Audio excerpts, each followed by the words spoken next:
গান গাওয়ার জায়গা হলো রাস্তাঘাটে, যাত্রা মঞ্চে গান গাওয়ার জায়গা, কোনো স্টেজে পারফরমেন্সে। তো সেখানে সংসদ আমার জীবনে কোনোদিন আমরা শুনিনি, আপনারা শুনেছেন কিনা জানি না। সংসদ কোনো গান গাওয়ার জায়গা হইতে পারে না।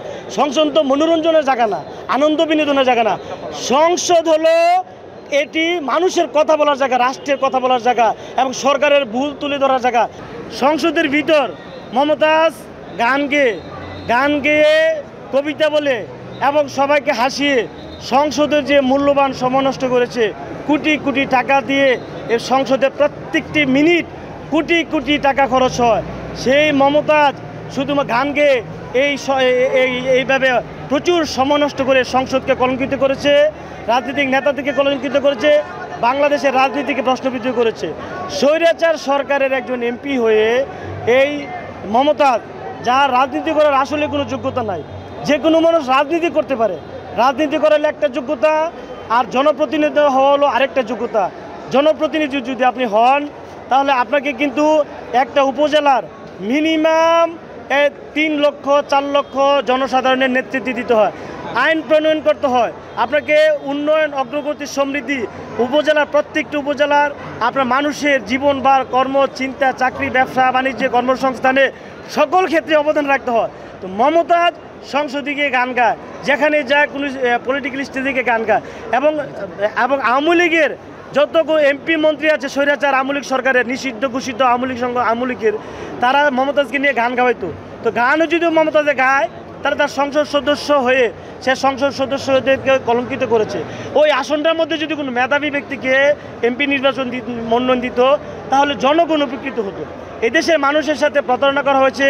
মমতাজ এমন আমলি করেছে, শেখ হাসিনার জন্য বেশি আমলি করেছে। বিদ্যুৎ নিয়ে যে কথা বলেছে সারা বাংলাদেশে কিন্তু সেটি ভাইরাল হয়েছে, যে বিদ্যুৎ লাগবে, মাথায় করে বিদ্যুৎ নিয়ে বাড়ি বাড়ি পৌঁছে দেবে। এই যে জনগণের সাথে প্রতারণা, হটকারিতা, এবং যার মিনিমাম যোগ্যতা নাই এই সংসদ সদস্য হওয়ার, তাকে সংসদ সদস্য বানিয়ে এই খুনি শেখ হাসিনা এবং নিষিদ্ধ ঘোষিত আওয়ামী লীগের এই নেত্রী পুরো সংসদকে কলঙ্কিত করেছে এবং বাংলাদেশের রাজনীতিকে এটা একটি কালো অধ্যায় হিসেবে বিবেচিত হয়েছে। বিশেষ করে সাংস্কৃতিক অঙ্গনের অসংখ্য শিল্পী আছে বাংলাদেশে যারা মানুষের হৃদয়ে মণিকোটে আছে, যেমন শাহনাজ রহমতুল্লাহ, কনক চাপা, রুনালাল্লাহ, সাবিনা ইয়াসমিন, অসংখ্য শিল্পী আছে। তাদের পরে কিন্তু মমতাজও উঠে আসছিল নতুন একজন গুণী শিল্পী হিসেবে। কিন্তু শিল্পী হয়ে সে থেমে থাকেনি, তার যে যোগ্যতা আছে এই যোগ্যতাকে কাজে না লাগিয়ে সে সংসদ সদস্য, সে রাজনীতি করতে এসে কি ধরনের শাস্তি চান আপনারা?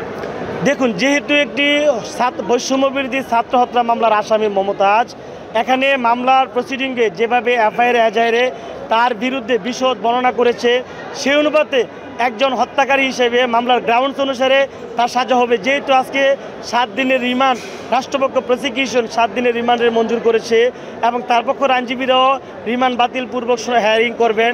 বিজ্ঞ ম্যাজিস্ট্রেট এই মামলার হত্যাকাণ্ডের বিষয়ে তদন্ত করার জন্য, বিশেষ করে খুনি হাসিনা নিষিদ্ধ দল আওয়ামী লীগের কোনো ধরনের তথ্য উপাত্ত, গোপন কোনো সংবাদ কিংবা খুনি শেখ হাসিনার সাথে জড়িয়ে তার কোনো ধরনের তথ্য উপাত্ত আছে কিনা এমন ইনফরমেশন তথ্য নেওয়ার জন্য, এবং তার সাথে আর কারা কারা আছে এই হত্যা মামলার সাথে, যাদের নির্দেশে ছাত্রদেরকে হত্যা করা হয়েছে। আপনি জানেন যে মমতাজ কিন্তু মানিকগঞ্জের এমপি ছিল এবং মানিকগঞ্জের ওখানে ছাত্র জনতাকে দমন করার জন্য, এবং মানিকগঞ্জে 2 আসনের এমপি ছিল। সেখানে এই ছাত্রদেরকে, যারা স্বৈরাচার বিরোধী আন্দোলনে এবং বৈষম্য বিরোধী আন্দোলনে আমরা যারা রাজপথে ছিলাম এবং আমাদেরকে নিবৃত্ত করার জন্য, ছাত্রদের পক্ষে গুলি চালানোর জন্য এই মমতাজরা এবং তাদের দোসররা ছাত্রদের উপর গুলি চালিয়ে তাদেরকে হত্যা করা হয়েছে।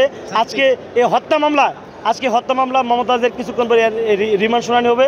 রিমান্ডে তার বিজ্ঞ আদালত তার যত রিমান্ড মঞ্জুর করবেন, রিমান্ড মঞ্জুর করার পরে তার কাছ থেকে কোনো হত্যা সংঘটিত কোনো তথ্য উদ্ঘাটন করার চেষ্টা করবে। এরপরে আমরা তার সর্বোচ্চ শাস্তি দাবি করছি। দেখুন, আমি একজন আইনজীবী এবং রাজনীতি, আপনি জানেন আমি জনতার বাংলাদেশ পার্টির চেয়ারম্যান। তো জনতার বাংলাদেশ পার্টির পক্ষ থেকে আমি শতভাগ ন্যায় বিচার চাই এবং দৃষ্টান্তমূলক শাস্তি চাই। কারণ এই শাস্তিটা বাংলাদেশের আইন অঙ্গনের জন্য একটা ইতিহাস হয়ে থাকুক, যে আপনি শিল্পী সমাজের আপনি অলংকার, আপনার রাজনৈতিক যোগ্যতা না থাকলে আপনি আরেকটা জায়গা যাওয়া দরকার নেই। রাজনীতি মানে একটি বিরাট প্ল্যাটফর্ম, এখানে জনসাধারণকে জনসাধারণ এবং মানবিক দেশকে উন্নয়নের একটি মাপকাঠি থাকে। সেখানে আপনি গিয়ে আপনার রাজনীতিটাকে কলঙ্কিত করে এবং নেতৃত্বকে কলঙ্কিত করে সংসদকে কলঙ্কিত করা। গান গাওয়ার জায়গা হলো রাস্তাঘাটে, যাত্রা মঞ্চে গান গাওয়ার জায়গা, কোনো স্টেজে পারফরমেন্সে। তো সেখানে সংসদ আমার জীবনে কোনোদিন আমরা শুনিনি, আপনারা শুনেছেন কিনা জানি না, সংসদ কোনো গান গাওয়ার জায়গা হইতে পারে না। সংসদ তো মনোরঞ্জনের জায়গা না, আনন্দ বিনোদনের জায়গা না। সংসদ হলো এটি মানুষের কথা বলার জায়গা, রাষ্ট্রের কথা বলার জায়গা এবং সরকারের ভুল তুলে ধরার জায়গা, জনসাধারণের স্বার্থ সম্পৃক্ত কথা বলার জায়গা। এখানে গান গাওয়ার জায়গা। কিন্তু মমতাজ এই সংসদকে ইতিহাসের স্বাধীনতার এই 54 বছরে বাংলাদেশের এই ইতিহাসকে কলঙ্কিত করেছে গান গেয়ে। নিঃসন্দেহে এটি অন্যায় কাজ। এই গান গাওয়ার জায়গা না। গান গাবে সে কোনো যাত্রাপালায়, কোনো মঞ্চে, কোনো সংস্কৃত অঙ্গনে গান গাবে, সেখানে আমরা গান শুনবো। কিন্তু সংসদ তো গান গাওয়ার জায়গা না। এবং এই গান গেয়ে বাংলাদেশের সংসদকে প্রশ্নবিদ্ধ করা হয়েছে, কলঙ্কিত করা হয়েছে এবং মানুষের হাসি তামাশার পাত্র হয়েছে। এবং শেখ হাসিনার সংসদ, এই অবৈধ শেখ হাসিনার অবৈধ সংসদের অবৈধ এমপিরার এই যে গান গাওয়া নিয়ে কিন্তু মানুষের তামাশা এবং ট্রোলে পরিণত হয়েছে, যেগুলো আপনারা সবাই দেখেছি। তাহলে এর থেকে শিক্ষা নেওয়া উচিত মানুষের, যে যার যেখানে যোগ্যতা আছে সে সেখানে যাবে, সেই কাজটি করে। যেমন এই যে মাশরাফি এবং ক্রিকেট সাকিব আল হাসান, তারা কিন্তু ক্রিকেট অঙ্গনে সারা বিশ্বের মানুষের হৃদয় জয় করা দুজন ব্যক্তি ছিল। তারা এই শেখ হাসিনার ফাঁদে পড়ে, লোভে পড়ে তারা আওয়ামী লীগের এমপি হয়েছে এবং আওয়ামী লীগ দিয়ে তারা ক্ষমতার অপব্যবহার করেছে। কি দরকার ছিল? আজকে সাকিব আল হাসান কিন্তু নিজেও হত্যা মামলার আসামি হয়েছে। তো এই যে একটা বর্ণাঢ্য কেরিয়ার ছিল, মানুষের সকল দলমত নির্বিশেষে সাকিব আল হাসান এবং মাশরাফি মানুষের হৃদয়ের মণিকোটা ছিল। তাহলে তারা শেখ হাসিনার পাল্লায় পরে সংসদ সদস্য হয়ে তার বাংলাদেশ পার্টির পক্ষ থেকে যে আপনার যার যেখানে যোগ্যতা আছে আপনি সেখানে প্রতিভাকে বিকশিত করুন, আপনি মানুষের হৃদয়ে জায়গা করে নেন, মানুষই আপনার পক্ষে কথা বলবে। সবাইকে সব কাজ করতে হয় না। রাজনীতিবিদদেরই রাজনীতি করা উচিত, ব্যবসায়ীদের ব্যবসা করা উচিত, শিল্পী গান গাইবে, অভিনয় শিল্পীর অভিনয় করবে। এটাই বাংলাদেশের কাস্টম বা কালচার হওয়া উচিত।